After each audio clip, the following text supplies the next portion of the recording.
Mesdames, Mesdemoiselles, Messieurs, bonsoir.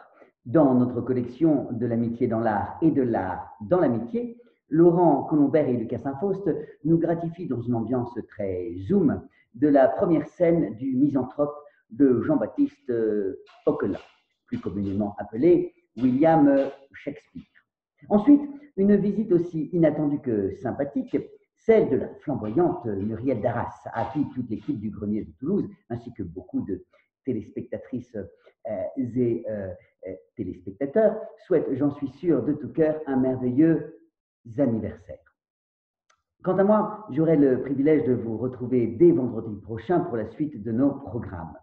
Bonne soirée à tous et à toutes. Qu'est-ce donc? Qu'avez-vous?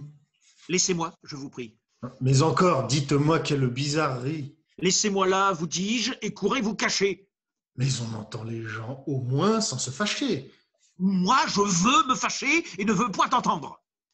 Dans vos brusques chagrins, je ne puis vous comprendre. Et quoi qu'ami, enfin, je suis tout des premiers. Moi, votre ami? Rayez cela de vos papiers. J'ai fait jusqu'ici profession de l'être, mais après ce qu'en vous je viens de voir paraître, je vous déclare net que je ne le suis plus et ne veux nulle place en des cœurs corrompus. Je suis donc bien coupable, Alceste, à votre compte? Allez, vous devriez mourir de pure honte. Une telle action ne saurait s'excuser, et tout homme d'honneur s'en doit scandaliser. Je vous vois accabler un homme de caresses et témoigner pour lui les dernières tendresses. De protestations, d'offres et de serments, vous chargez la fureur de vos embrassements, et quand je vous demande après quel est cet homme, à peine pouvez-vous dire comme il se nomme. Votre chaleur pour lui tombe en vous séparant, et vous me le traitez à moi d'indifférent? Morbleu! C'est une chose indigne, lâche, infâme de s'abaisser ainsi jusqu'à trahir son âme. Et si par un malheur j'en avais fait autant, je m'irais de regret pendre tout à l'instant. Je ne vois pas pour moi que le cas soit pendable, et je vous supplierai d'avoir pour agréable que je me fasse un peu grâce sur votre arrêt et ne me pende pas pour cela, s'il vous plaît. Que la plaisanterie est de mauvaise grâce. Mais sérieusement, que voulez-vous qu'on fasse? Je veux qu'on soit sincère, et qu'en homme d'honneur, on ne lâche aucun mot qui ne parte du cœur. Lorsqu'un homme vous vient embrasser avec joie, il faut bien le payer de la même monnaie, répondre comme on peut à ses empressements et rendre offre pour offre et serment pour serment. Non, je ne puis souffrir cette lâche méthode qu'affectent la plupart de vos gens à la mode. Je ne hais rien tant que les contorsions de tous ces grands faiseurs de protestations, ces affables donneurs d'embrassades frivoles, ces obligeants diseurs d'inutiles paroles qui, de civilité, avec tous font combat et traitent du même air l'honnête homme et le fat. Quel avantage a-t-on qu'un homme vous caresse, vous jure amitié, foi, zèle, estime, tendresse, et vous fasse de vous un éloge éclatant, lorsqu'au premier faquin, il court en faire autant? Non, non, il n'est point d'âme un peu bien située qui veuille d'une estime ainsi prostituée. Et la plus glorieuse a des régals peu chers dès qu'on voit qu'on nous mêle avec tout l'univers. Sur quelques préférences, une estime se fonde. Et c'est n'estimer rien qu'estimer tout le monde. Puisque vous y donnez dans ces vices du temps, morbleu, vous n'êtes pas pour être de mes gens. Je refuse d'un cœur la vaste complaisance qui ne fait de mérite aucune différence. Je veux qu'on me distingue. Et pour le trancher net, l'ami du genre humain n'est point du tout mon fait. Mais quand on est du monde, il faut bien que l'on rende quelque dehors civil que l'usage demande. Non, vous dis-je. On devrait châtier sans pitié ce commerce honteux de semblants d'amitié. Je veux que l'on soit homme, et qu'en toute rencontre, le fond de notre cœur, dans nos discours, se montre. Que ce soit lui qui parle, et que nos sentiments ne se masquent jamais sous de vains compliments. Il est bien des endroits où la pleine franchise deviendrait ridicule et serait peu permise. Et parfois, n'en déplaise à votre austère honneur, il est bon de cacher ce qu'on a dans le cœur.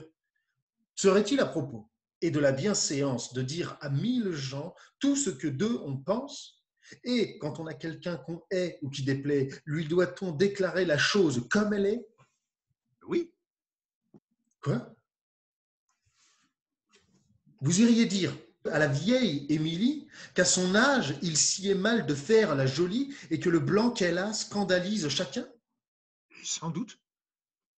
À Dorylas, qu'il est trop importun et qu'il n'est à la cour oreille qu'il ne lasse à compter la bravoure et l'éclat de sa race?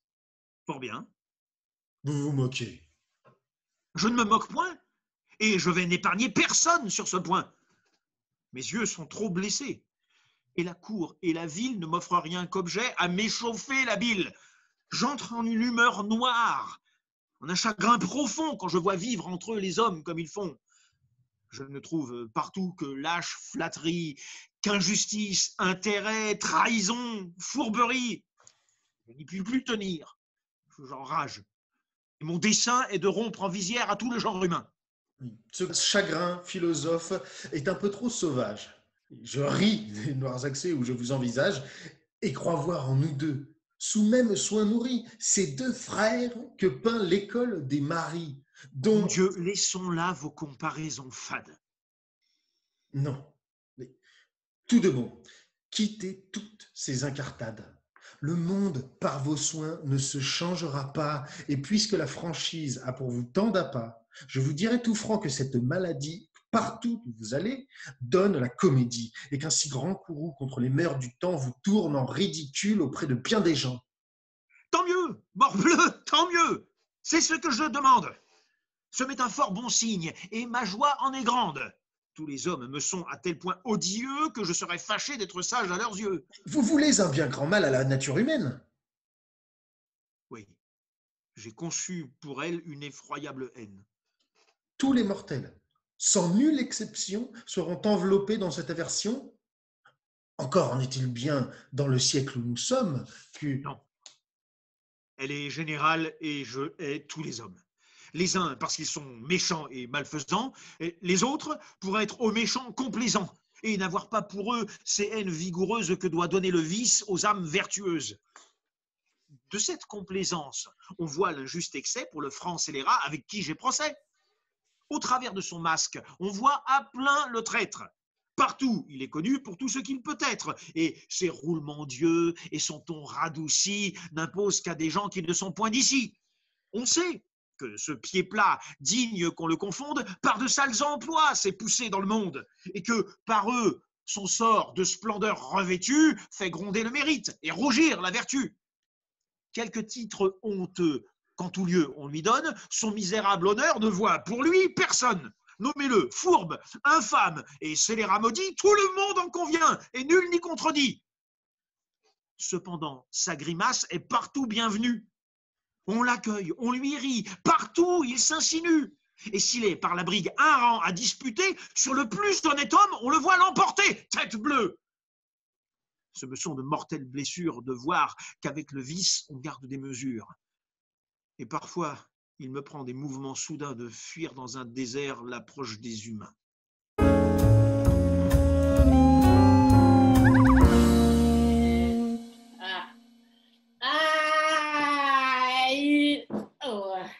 Salut Mumu!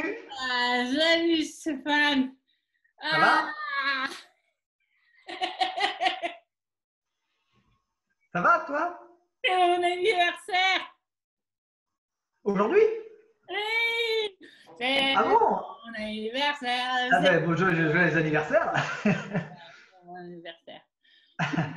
T'as reçu le poème? Oui, tout à fait, oui. Ah, superbe. Ah, c'est vraiment c'est très très joli. Hey, toi, t'es un homme de lettres. Toi, et les gens, quand ils te croisent dans la rue, ils disent ah, c'est un homme de lettres. Je ne sais pas si c'est le Oui, cas, mais en tout cas. ils disent ça. Ils disent ça. Allez, vas-y. Ça va toi? Le poème! Le poème! Le poème! Ah! L'amitié. Ah! Et je te vois plus.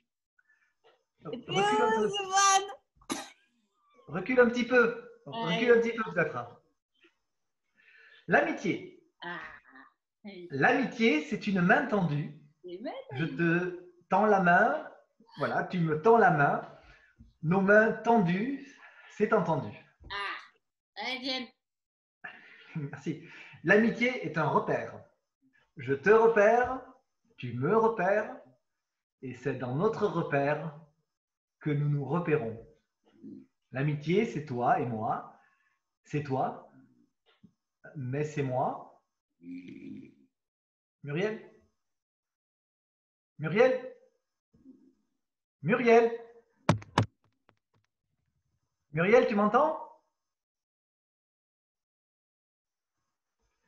C'est toi, c'est moi, mais c'est toi. L'amitié, c'est ça.